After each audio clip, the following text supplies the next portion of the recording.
Nzomu eyawandikira His Excellency n'empitibwa mu State House Brigadier Nalweisa naye ku ssaawa zino teri kalungi kaali kavuddeyo.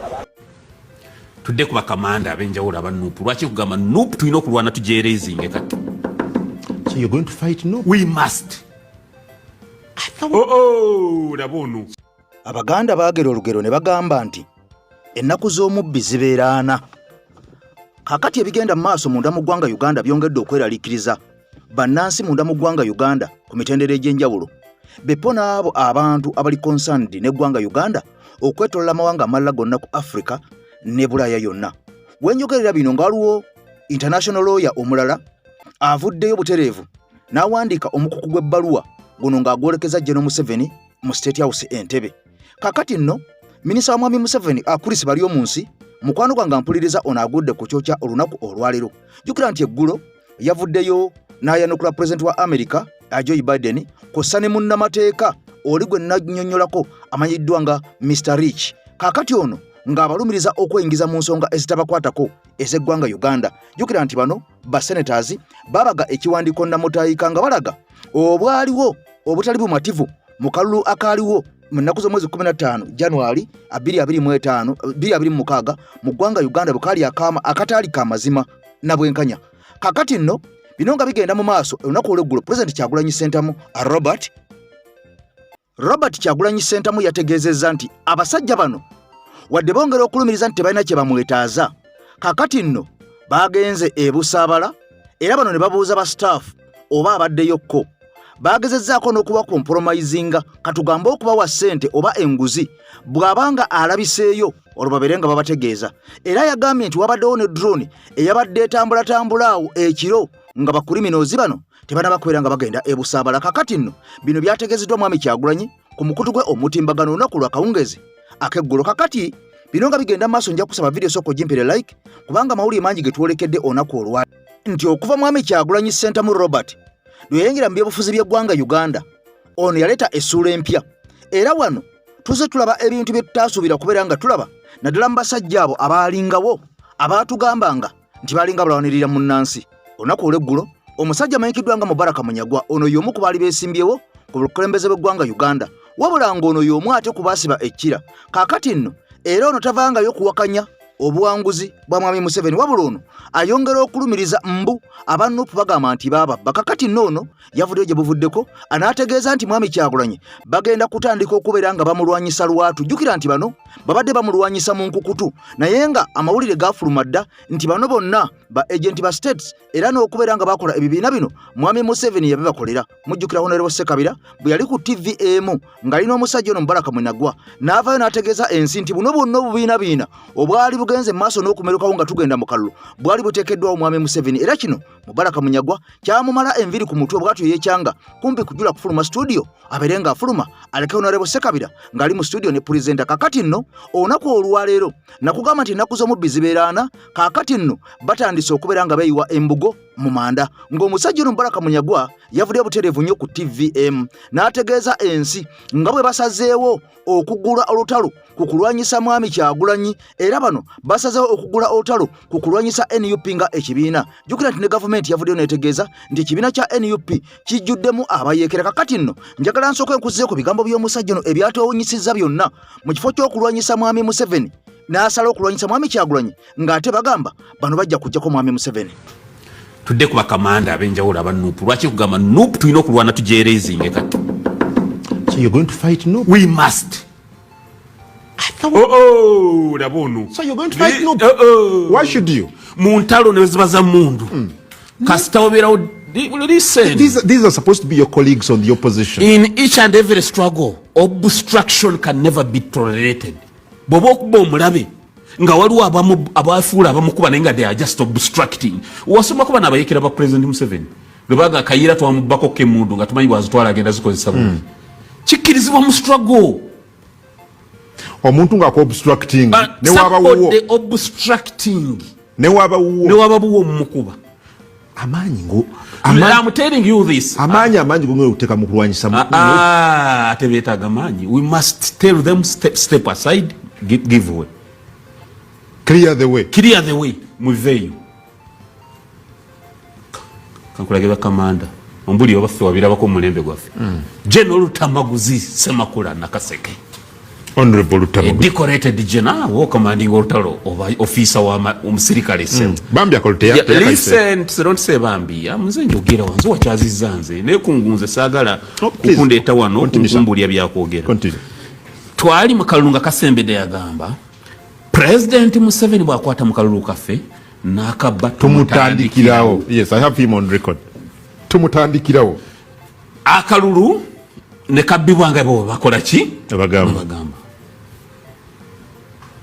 Courts in the air ne kabbibwa.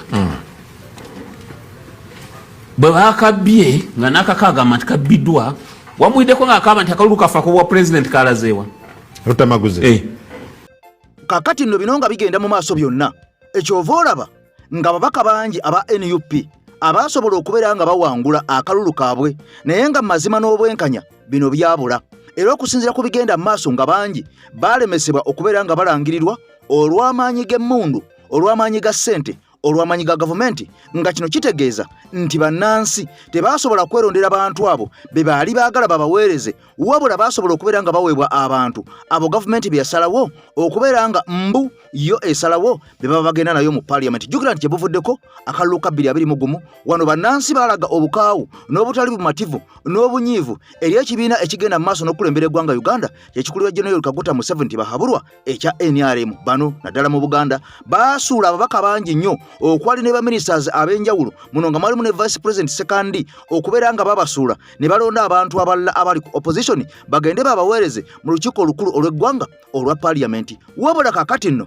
era embeera bwetyo yazzeemu okulabwako ng'ate ku luno kyabadde kisinzeewo ne ku kiri bwe kyali. Kakati nno abasajja kye baakoze kwe kukozesa amaanyi okukozesa akakiiko k'ebyokulonda okukozesa ensimbi okukozesa polisi n'amagye kakati okulemesa ababaka abangi okweyongera okusuka kwabo abaddeyo 57 aba NUP. Wabula bino byonna amawanga aga Bulaaya naddala eggwanga erya Amerika baavuddeyo ne bakivumirira ekyakalulu ka Mwami Museveni ke bagamba nti yakawangudde era nga bano baageraageranyiza Mwami Museveni ku ggwanga erya Tanzania ne bagamba nti Tanzania mukyala Samia Suluhu ono nombu yalangirirwa naye ng'amazima gennyini ono yeetuuza bwewangamya ku ntebe leeta wangudde kalulu ka ggwanga lya Tanzania. Kakati nno bano baategeezezza nti ne Mwami Museveni ono kyandibanga kye kimu. Kakati nno olunaku olwaleero ajja n'Muhoozi Kainerugaba ono nga ye muduumizi w'amagye munda mu ggwanga Uganda ow'oku ntikko nkugambye nti avuddeyo enkya n'eggulu n'abeera nga atwitinga n'okwewaana n'okuburaginga nga bwe bazze nga bakwata n'okubeera nga bawamba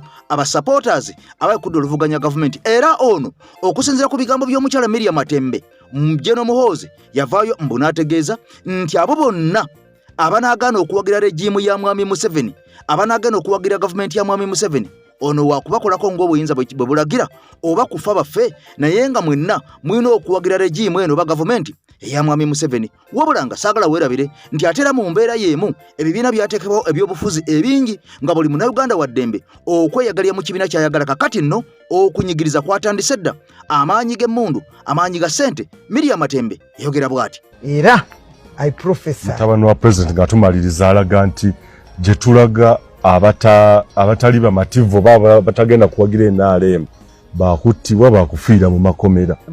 Nze bwe ndaba Muhoozi oyo ennaku enzita ku lw'abaana baffe kubanga omusajja oyo yagenda taata we yagenda kuva mu nsiko wano nga talina kyayina yayina ki kati yegamba obugagana ki byonna buli kimu kyonna ekirabiridde Muhoozi ekibatuusizaawo we batuuse byonna bivudde mu misolo gyaffe abanyayuganda ffe eyo yonna misolo gy'abanyayuganda gye batuusizaawo balwoke boogeza amaani ago dates zonna zetulina okusasula bazzukulu bange bagenda kusasula dates zonna eggwanga lino lyezi entalinze naye sente zonna zirazeewo ffe tuziridde zigenzemu abo ne famire yaabwe ne klani yaabwe ne finisite yaabwe ate nabo tebaweddeyo tolooza nti bonna agamba bonna no a click kyokka banange olaba ng'anyiga ne bagamba lwaki onyigira ki saagala omuntu kunyooma abantu sigamba nti anyooma nze nzekka with all my team, with all my group of people, with even n'abaana baffe betuzadde abasomye nnyo za masters degree byonna bayina technology bayina naye oyo we bayiiya ne bamutuusa ku simanyi Major General ne byayogera byonna biragira ddala nti is hopeless tokiraba byonna byayogera byonna kati ng'oyo omuntu oyo bw'ati ayogera ebyo bitali mu magezi bitategerekeka nga wogamba ng'otegekera handing over Uganda awolooza Katonda waffe otusaba ayinza obutatuulira banange nze mulanga gwe nkubira abanyayuganda bavwe mu kutya balabe nti Uganda yaffe gye tulekera abaana baffe be twazaala bano be bayita abazzukulu bano ababuliddwa emirimu abagenze okuba mu serevale ababonaabona nkuba omulanga bana Uganda muleke okutya emundu si yekutta nze omanye kankubire Katonda yatukweka waliwo ekigambo kigamba nti the secrets of God remain to him with him but there are those which he reveals to us secret emu Katonda gye yatukweka etali agimanyi nobakuba ba doctors tebabimanyi lwe lunaku lw'olifa n'ekirikutta kaakati nno bwe kituuka awo nti omuntu yenna atawagira mwami Museveni ajja kufiira mu kkomera nga tukirabyeko nti bannayuganda bangi abamu abaabuzibwa omwaka gwa 2020 na guno gwaka tebaddangamu kubwako kya mu Lubaale tewali amanyi gye baatwalibwa oba baasibwa oba battibwa oba baabuuzibwa batya tewali amanyi nga n'abalala bangi era abaatwalibwa mu makomera mu mwaka gwe gumu 2021 nga ne wenjogerera essaawa zino obwenkanya bwabula beewuubye mu makooti ne batuuka kubeera nga bakazi battu ne basajja battu tebakyaleetebwa mu makooti kubanga ekigendererwa ky'ekkooti nga n'amaanyi gakubula era nga bano bagiba ne mu kkooti z'abantu ba bulijjo nga baatandika kutwalibwa mu kkooti ez'amagye kangalu kkooti okubeera nga bawozesebwa eyo kaakati nno bannaddiini ab'enjawulo ku nsonga ze zimu mukwano gwange mpuliriza mujjukira abagenzeko ne wamwami Kyagulanyi byabakalidde ku matama kakati omusajja ono Sekititi yavudde n'abako ensonga z'ategeeza eggwanga n'agamba nti oba kufa kansalewo omufenzitibwe naye nga nfudde mmaze okwogera ebiruma bannayuganda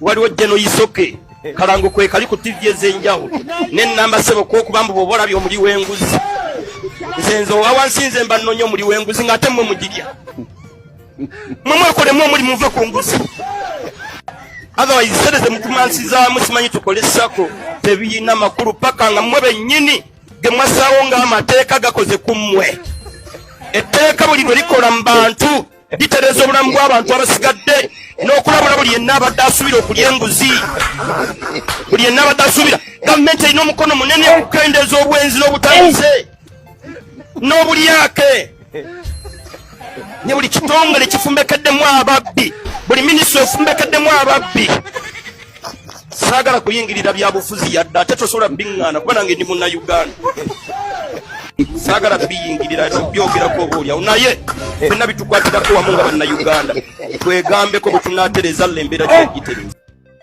kale nno bino nga bigenda mu maaso saagala weerabire nga bwe nakutegeezeza nti omukutu gwa AKTV Media Uganda mbeebaza nnyo mwenna abasubscribinga okutambula naffe entakera obutakoowa kubanga twasala okubeera nga tubaweereza guno gwe twawa gwe gw'ensi yaffe okugirwanirira era bwebanga mukwano gwange oli mpya nkwanirizaako nnyonze ekemasa tudde mabega w'omuzindaalo maama esuti zirandi nkutumiddeko nnyo nenkusaasira obugonvugonvu obwa taata waffe mukama katonda amuteekeko omukono kaakati nno minisita Chris Baryomunsi ono mujjukira mwenna gye buvuddeko yafuna ekimbe ekyamugwira mu bitundu by'ewaabwe eyo mu Maserengeta era ono yafuna haati ataaka wabula okubeera nga ayambibwa tewaaliwo ddwaliro lyonna munda mu kitundu ekyo lisobola kubeera nga lizza obulamu bw'omusajja ono engulu wabula mangu n'embiro helikopita yava mu kibuga Kampala ku speed eya yiriyiri bw'etyo n'egenda n'ekwata omusajja ono ne bamuteekamu ne bamuleeta mu ddwaliro ekkulu e Mulago okusobola okubeera nga bataasa obulamu bwe kaakati nno ono naye tasirise bw'atyo asazeewo ku lwa mwami Museveni nga mukama we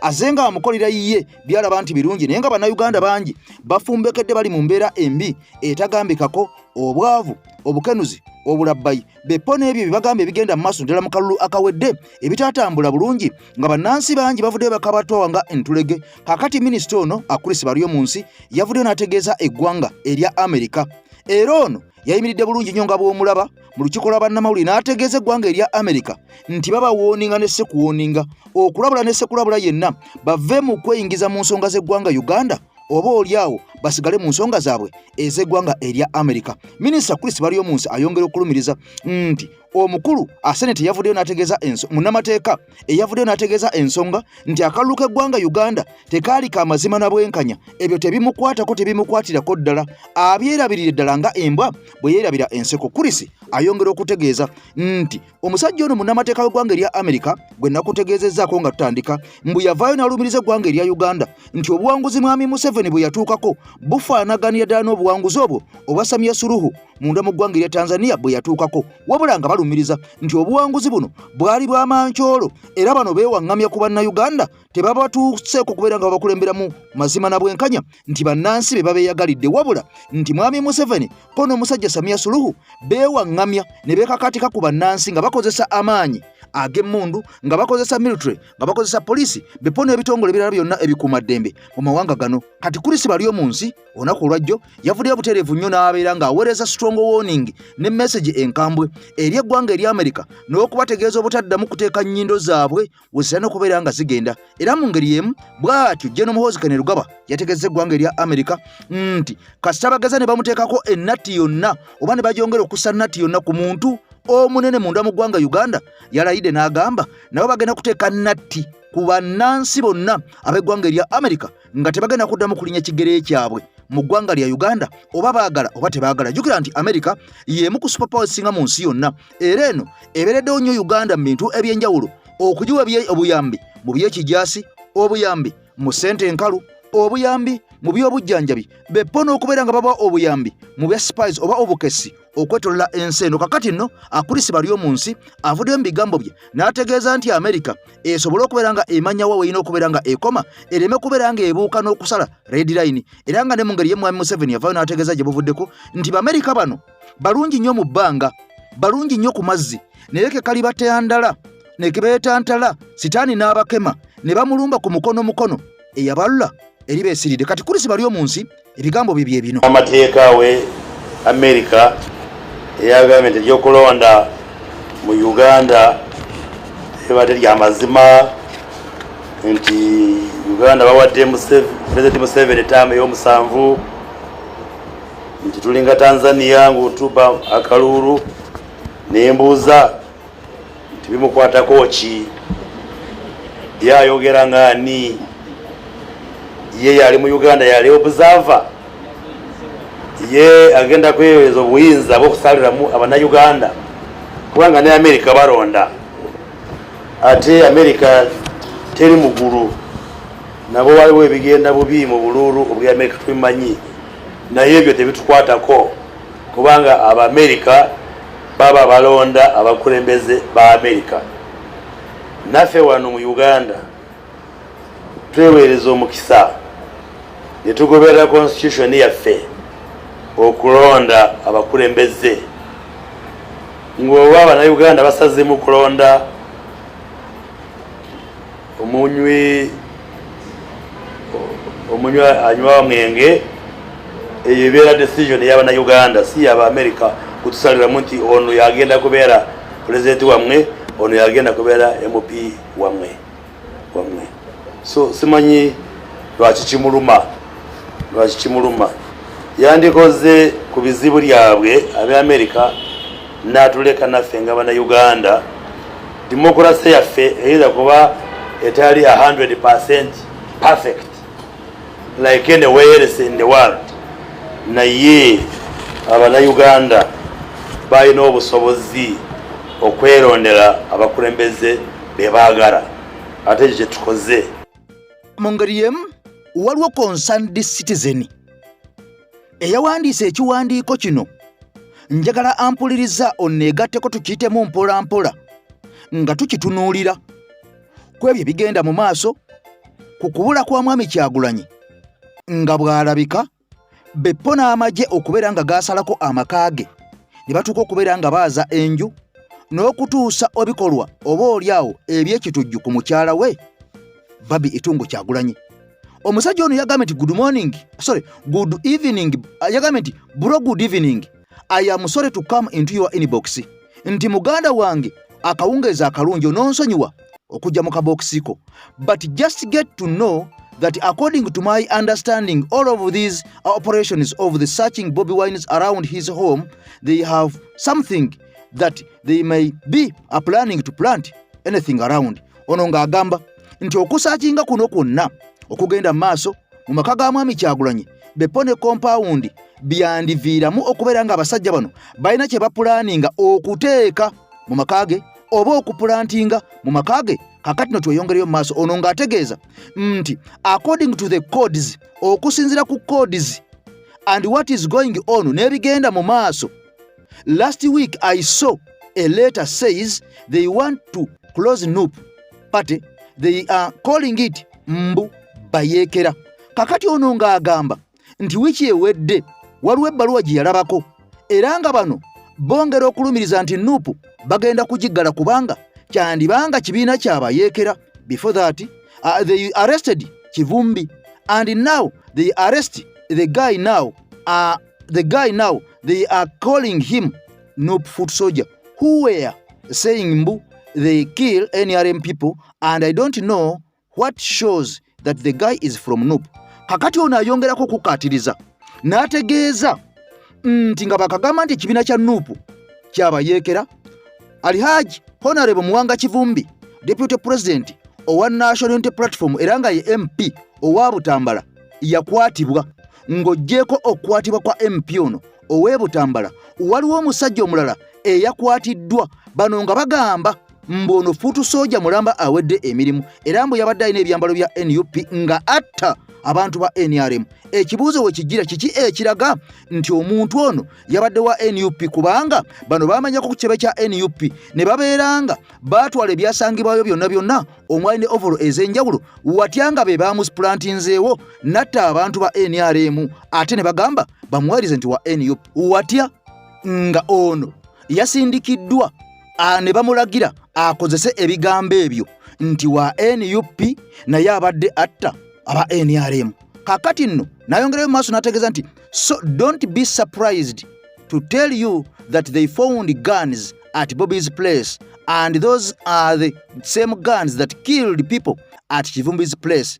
Thanks. That's according to my mind. Kakati nno ono ayongedde n'ategeeza nti tobeera surprised oba teweewuunya bwe bukeera enkya ne bakugamba nti baasanga emmundu mu maka ga Mwami Kyagulanyi era ne bongerako okulumiza nti emmundu ezo zennyini okusinziira ku byaliwo ewa Muwanga Kivumbi z'emmundu zennyini ezizuuliddwa nti ze zatta abantu ewa Muwanga Kivumbi e Butambala. Kaakati ono agamba nti okusinziira ku ntegeera ye n'endowooza ye bw'atyo bw'alowooza okusinziira ku bino ebigenda maaso amunda mu ggwanga Uganda kubanga buli kimu munda mu ggwanga Uganda kisoboka. Wabula ono kugambye concerned citizen tetwagadde kulaga mannya ge. Kati mu mbeera eno njagala nsooka nkutwaleko mu katambi kano ampuliriza ate nkomewo.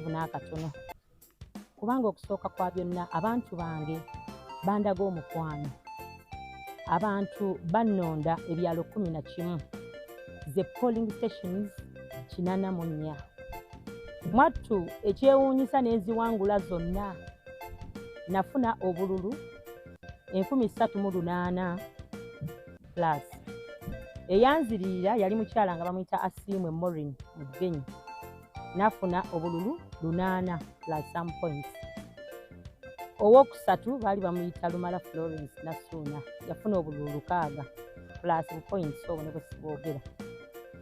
Naye ekyewuunyisa mu Uganda mwe tuli navaayo nangiriddwa ku buli kitundu kyonna nga mpangudde nga n'abantu bakikakasizza. Olwo nno ngende ewa Kiso okufuna ebisembayo ba results ezisembayo. Ntuuka mu kaseera ak'okubanga nyingira mu Tally Center. Ekyanneewuunyisa obutali bwenkanya bwa kakiiko k'ebyokulonda oba buli muntu eyakirimu. Tutuuka mu Tally Center nga ffenna abawanguzi ba opponents baffe aba NRM bokka nga bali wali ku buuyi bwaffe batudde. Kati ebimu ku byewuunyisa mu kifo ky'okuyita nti Naggayi Farida baayitamu Asimwe Morin Mugenyi. Wabula nze nange saasirika yali tannaba kwetereza mbw ajje nze natuuka mu maaso ga Musinguzi Tolbert. Nimugamba ssebo nzuuno nzize however siri erinnya lyange. Nangamba ate kijja kitya okubanga gozze nti nze nawangudde akalulu.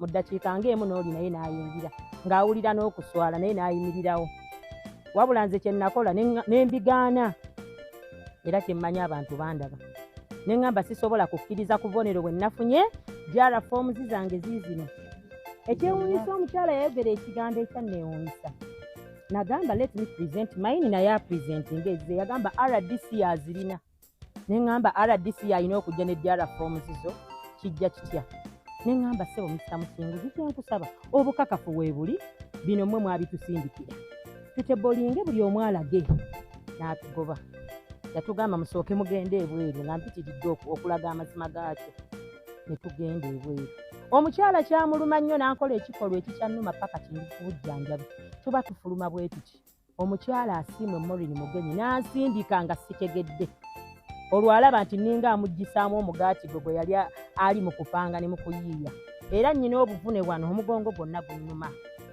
nafuna obuvune era bannange twetaaga okuyambagana ensonga eno mukyala Mugenyi gye wakola n'abaakuyambako tuukiriza mission nsonga nfu wanteekako obuvune paka kati nakosebwa obbye obuwanguzi bwange nze saamatira nakyo.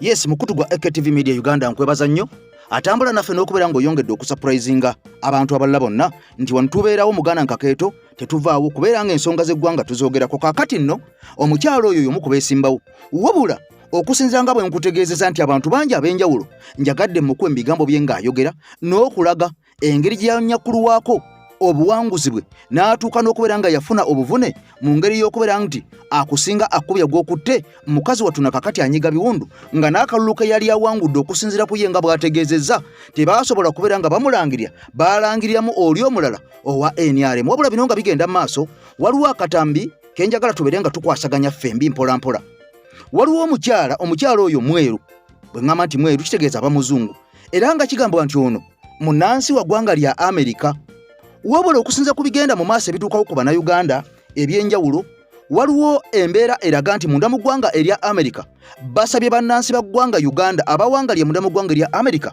baveeyo okulaga obutali bumativu mu ngeri y'okwekalakasa okw'eddembe ku ngeri y'omukyalo ono gwe ŋŋenda okukutegeezaako bwe yeeyisa na butya bwakwatagana ne gavumenti eya Mwami Museveni na biki byakola munda mu gavumenti ya Mwami Museveni bino mbu ng'ate biviirako oba oliawo bannansi b'eggwanga Uganda okubeera nga banyigirizibwa n'okubeera nga bakaba amaziga agajjulujulu n'ebyo ebibatuusibwako ate mbu ebitali bimativu oba eddembe ly'obuntu okubeera nga lirinnyirirwa kakati nno bino omukyalo ono tabiriimu yekka waliwo n'erinnya lya pasita omunene amenyeddwa mu nsonga ze zimu ez'omukyalo ono okubeera nga akolagana ne pasita Kayanja olwo pasita Kayanja n'abeera nga information ajongerayo ewa Mwami Museveni oba najja information ewa Mwami Museveni kati mbu pasita ono information eno n'agiwa omukyalo ono kyokka mbw ate omukyalo ono alina akakwate ku mukulembeze w'eggwanga erya America President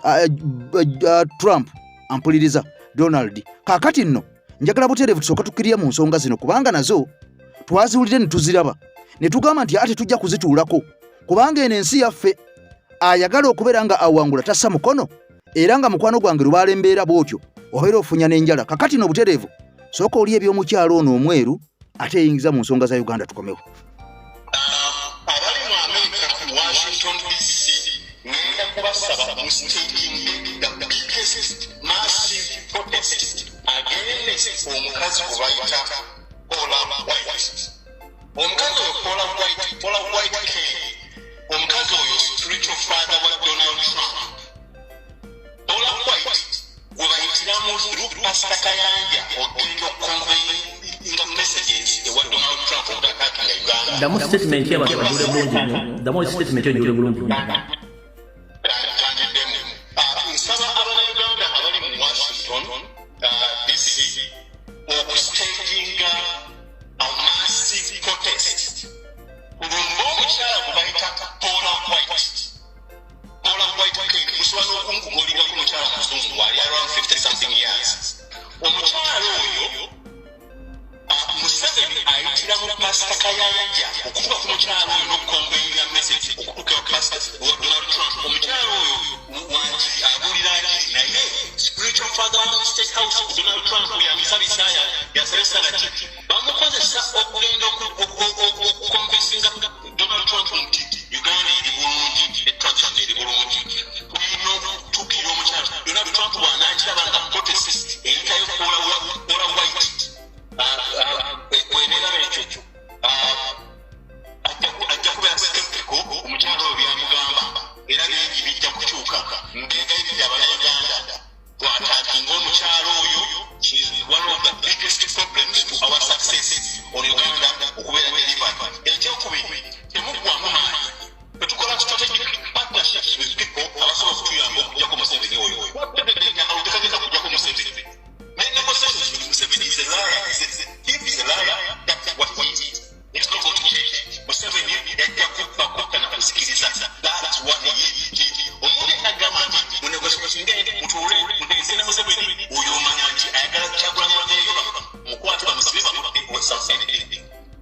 bamamotoka bamabanka babiki batwala Rwanda ekyo kyogera kiri next to DRC bamanyi nti kawendemu kakati abanya access ku president we Congo kumwetaaga mukino watu president we Congo taking over Eastern DRC American gundu nayo esembedde twetaaga country ekiro kumpi okutuyamba okusecuringa our territory from this man Museveni except Kenya wanga mtu lady yako Kenya ni bya Museveni no mchana we Tanzania we cannot trust those two okay so abana Uganda manyi muri mufo bya yawuro bingi buli omako ekyakola wali naye oliwo omulaba ngagezi pushing up White House or any other corridors of power. It is okay. You also go and do what you can do.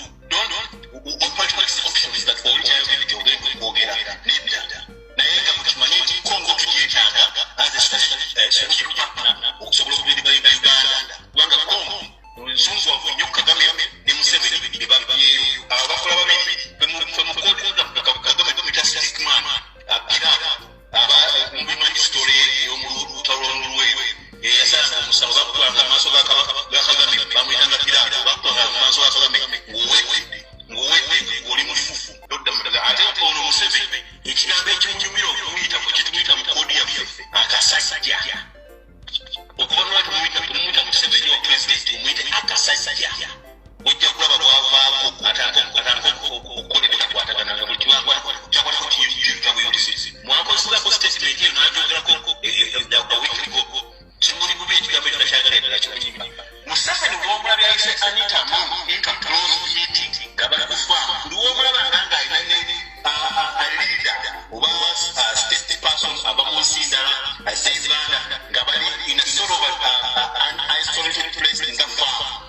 omumanya ali under the biggest pressure to make a big decision ali ku pressure ya kapawa wanga akimanyi tubulaba yayise Anita Among n'amugamba tugituka power to Uganda power oyo mukazi is a very big problem to this is our country naye Anita Among era resources of what billions in herself but why you get one better than mineral resources of such as China and Russia mineral resources get kuya baba na bapena basi kula nyesi ya kuni mbono Anita Among bafuna 200 billions the world has ended ila kishambo nyo banane muntu ndawaka muganya kubayo na Yesu ngeni bwe abana ba Museveni basinga babasibye prisons around one of them basibye ko bagwedde era nakirabe kama yatwala ye loza kula ku kinjira kuna kyenda Museveni yansiba ne banne system ye muzira ne bansibya ko nawe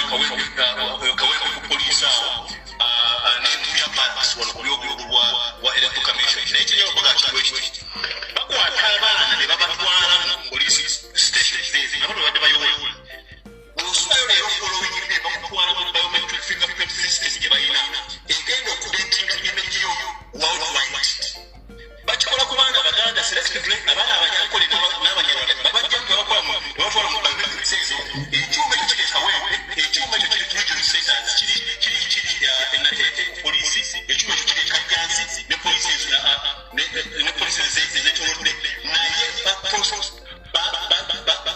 profiling bana Baganda basoga bacholi bebatwala mu biometric system obanga batako police yokutwala kujjako ekintu mweno biometric byabwe manya nti your chances of going to Europe and working out of the country are a bit minimum. You may struggle a bit. So abazazi mwagira kobi wai mumwagiki mubuddeyo n'aba n'emikwano gy'enda netulwana ntulwangula akalulu kuli ku last phase of this Linda mukato ng'oggyako system ya international police ne police ya Uganda nayo system eyabwe ng'ekola nga international police eyitako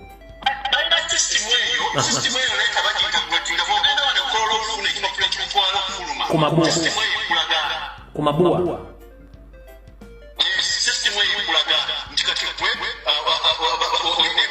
oli muzi wa misango niba obanga ofunye omulimu mu kitongole kukyagala kumutwala byabitakwataganiza kagenda ekaweepawo naye bagata mugenda kuyita emugenda kundeka mu system eyo and I protested when I called my lawyers and I told them that you know what, this is a stupid system, it's not even analytical. You're just providing people here when I've got a noise nasanga abaana mukumira mugabiramu abaana bawanga obuyinza nasangamu abaana abawanga obuyinza naye buli wamu abantadde baddeko ne feva ya katonda abaana abo bampa space mu executive ekawempaawo ningeza kubalwanirira naye poliisi yatyanze oyo omusajja wetananuka ne police station omunyarwanda ali awe kaweewa omusajja muzibu nnyo n'oyo omunyarwanda police station ali ewandegeya bazibu nnyo babbi ate basiba tte abaana abaganda akutumya amaaso nagamba eggudu buganda ezedeetwasazinga ggwanga akutumya amaaso nagamba nti eggudu buganda ezedeetwa kyokka ngaasazinga ggwanga namugamba nze ngenda kutwala mu kkooti ngenda kusiba ndi wano ndi maaso go oba okupesa singulu ojja kumanya ngadde enjovu mu kaveera ne bantya they are contacted a few lawyers ne bantya when the lawyers wrote them and thought to drag them to court over unlawful arrest. Comment section ingere responding ku issue ya fingerprints.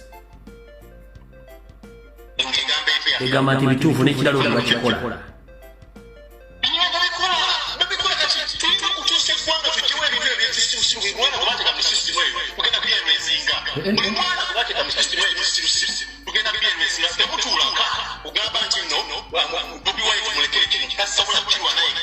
It is you and me to combine effort and eject this thief from State House.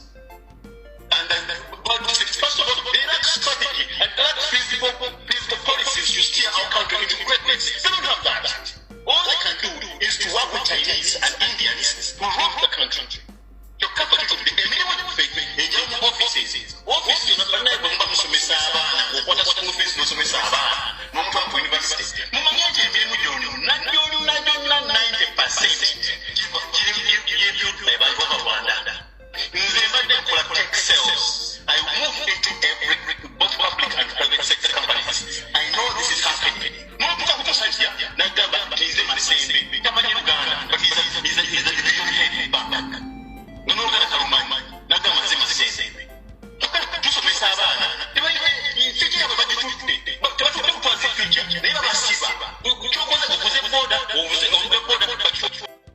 Kakati nno oyoyo omukyala wabula omusajja ono gwolaba amanyikiddwa nga Robert Amsterdam. Omusajja ono ye yakola obutasamuka obutassamwoyo era nga munnamateeka awedde emirimu. Ono nno asinzira munda mu ggwanga erya Amerika era nga mu mwaka we bakwatira Mwami Kyagulanyi mujjukira Ssaga eyafiiramu Comrade Yasin Kawuma mu bitundu ebya Arua era nga wano baavaayo ne balaga emmundu ziwakadaala ziserwandula masasi mbu ezaali zigambibwa okubeera nga zaali za Mwami Kyagulanyi Ssentamu zeyasangibwa nabuzo mbu mu wooteri emu.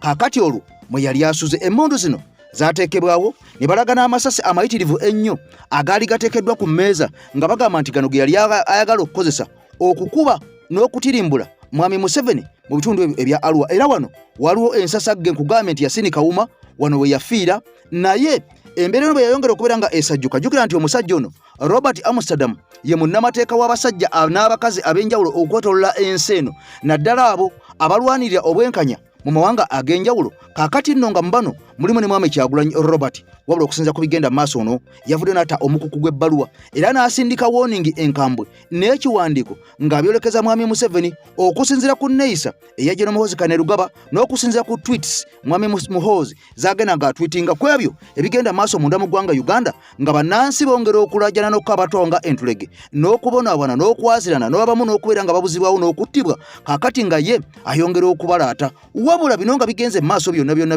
ekisinga okubeera nga kyewunyisa gavumenti ya Mwami Museveni bepone Mwami Museveni kennyini bw'alabikako gy'aba alabise yonna, oba ku mikolo gya kikaaki oba ku mikolo gya kikaaki, talivaamu kigambo kyonna kusiinya ku General Muhoozi Kainerugaba ku ebyo ebigenda maaso byagenda twitinga n'okubulaaginga n'okwewana ng'ono bw'akozesa omukono ogw'ekyuma okusapuresinga abo bonna abatakkiriza mu Mwami Museveni oba mu regimu eya NRM. Kakati nno Robert Amsterdam awadde strong warning enkambwe eri General Kaguta Museveni ne gavumenti ye, era ono ayongedde okubalabula. Jjukira nti ono y'omu ku baakwata emisango egy'okulinnyirira eddembe ly'obuntu munda mu ggwanga Uganda, n'abeera nga y'omu ku baakulembera mu balawyers ab'enjawulo okubeera nga batwala Mwami Museveni n'okumuwalawala okumusika okumuteeka mu kkooti y'ensi yonna oba giyite ICC esanga wali mu kibuga Hague ekiri mu ggwanga erya Netherlands. Kaakati nno ono olwaleero ngugambye nti avuddeyo n'ekiwandiiko namutayika, wabula takome ku kiwandiiko kyokka, era ono ayongera n'okusindika obubaka mu vidiyo mu katambi nga boolaba ng'ayogera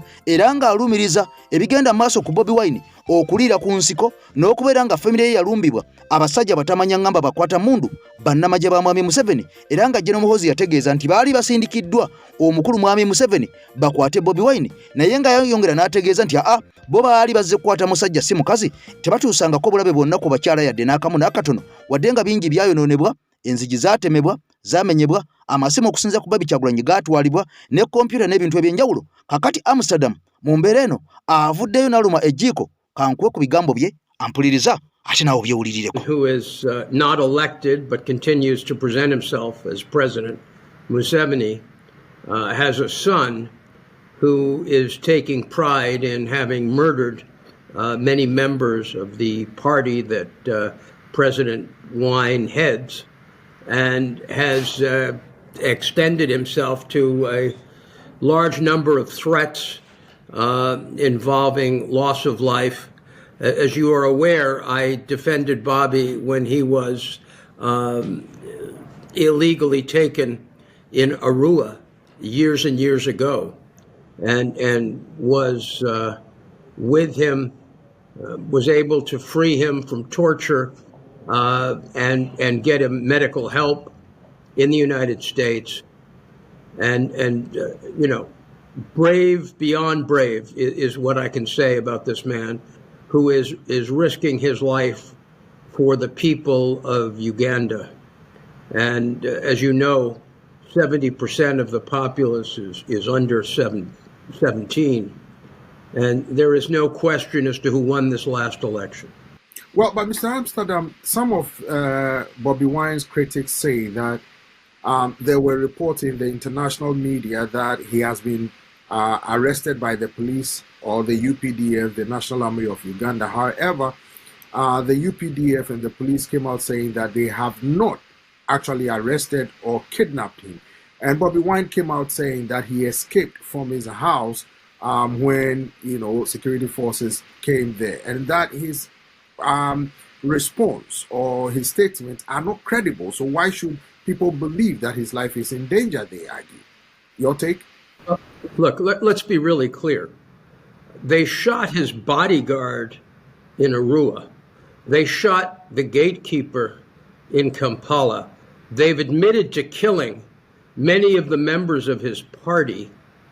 It is not a stretch to talk about the risk that Mr. Wine is in. All you have to do is watch how, I call them a militia, I don't call them police, how they've harassed and brutalized the people of Uganda who came out time after time to express their support for Bobi Wine, how they were gassed, how their ability to exercise their democratic rights were restricted illegally and unlawfully by a thugocracy. Uganda is a thugocracy. There is nothing, there's no word for what's going on in Uganda today other than a disgrace. And it's a barefaced thugocracy that the United States and every civilized nation should condemn. And Bobi Wine's safety after having won that election should be paramount in the minds of foreigners. Salungu Yusufu Mukasa, mutabani wange Salungu Kato bamusanze waka bamukuba amasasi ku mutwe.